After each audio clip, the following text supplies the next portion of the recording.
How to create custom error pages in cPanel.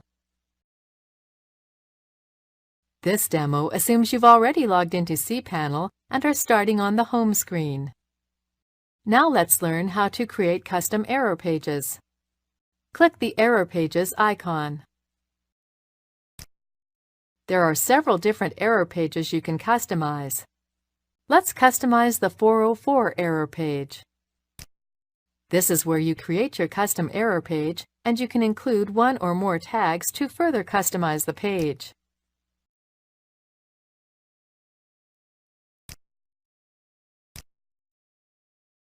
When finished, click Save. That's it. The custom 404 error page has been created.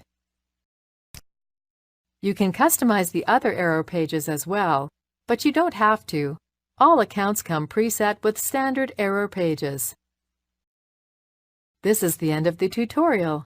You now know how to create custom error pages in cPanel.